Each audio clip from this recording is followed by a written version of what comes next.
Assalamualaikum warahmatullahi wabarakatuh. Perkenalkan, nama saya Denny Andrean. Bersama rekan saya, Dombel Kasanova Rambe dan Sandi Pratama Siombing. Di sini kami akan membahas tentang tanaman kelapa sawit yang tentunya menjadi komoditi terbesar dunia sekarang ini. Untuk lebih jelasnya, kita simak video berikut ini. Tahukah kamu berasal dari mana kelapa sawit pertama kali? Kelapa sawit pertama kali ditemukan di benua Afrika, tepatnya Afrika Barat dan Afrika Timur. Sejarah kelapa sawit di Indonesia. Kelapa sawit atau yang disebut dengan Elais guinensis bukan tanaman asli Indonesia. Tanaman ini merupakan tanaman asli dari Afrika Barat dan Afrika Timur. Di Indonesia, sejarah kelapa sawit berawal dari 4 biji kelapa sawit yang dibawa oleh Dr. D.T.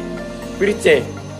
Masing-masing 2 benih dari Bourbon, Mauritius, dan 2 benih lainnya berasal dari Harthuis botanicus, Amsterdam, Belanda pada tahun 1848.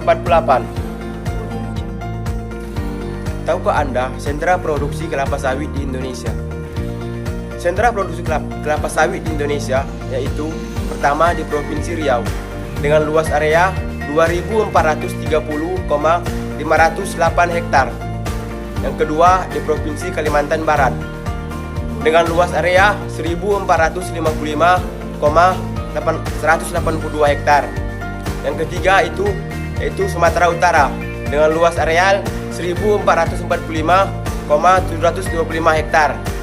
Yang keempat di Kalimantan Tengah dengan luas areal 1143,724 hektar. Yang kelima di Sumatera Selatan dengan luas areal 988,385 hektar. Baik, selanjutnya kita akan membahas tentang klasifikasi tanaman kelapa sawit. Tanaman kelapa sawit termasuk ke dalam divisi Spermatophyta, kelas Angiosperma, subkelas Monocotyledona, ordo Palma, famili Palmacea, dan genus Elais serta spesies Elais guinensis Jack. Manfaat kelapa sawit. Yang pertama, daging buah atau sabut yang bisa dihasilkan untuk CPO. CPO merupakan crude palm oil yang kemudian dapat digunakan sebagai serat untuk bahan bakar, selut atau lumpur sawit untuk bahan pembenah tanah dan pakan ternak. Yang kedua, inti atau kernel. Inti atau kernel bisa dimanfaatkan untuk minyak inti atau KPO, crude palm oil.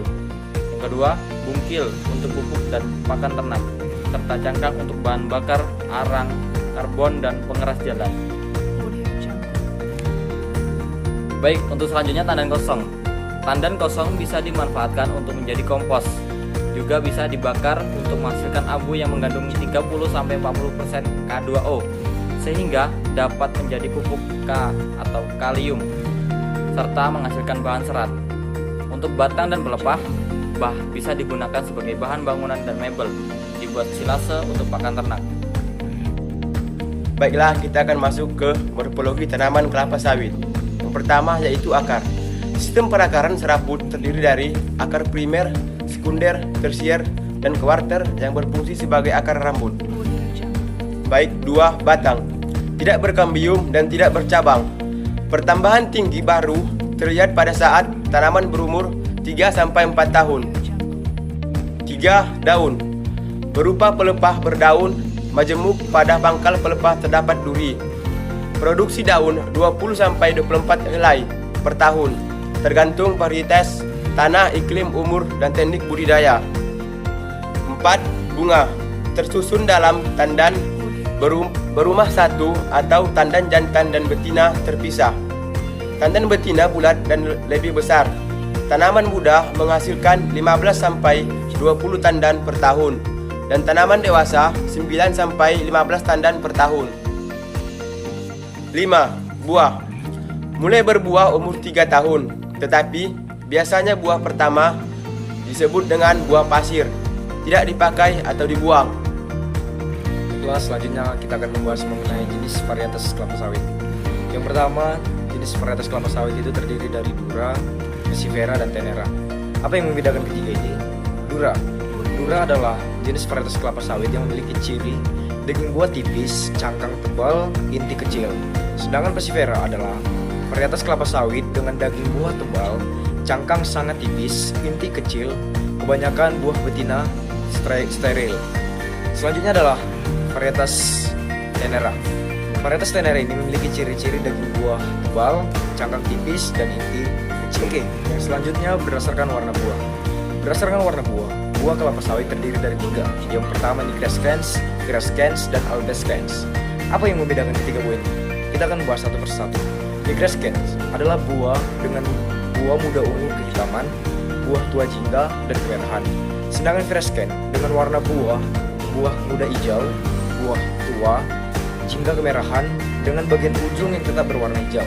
Sedangkan Albeskens adalah buah yang memiliki ciri-ciri muda keputihan, buah tua kekuningan, dengan bagian ujung ungu kehitaman.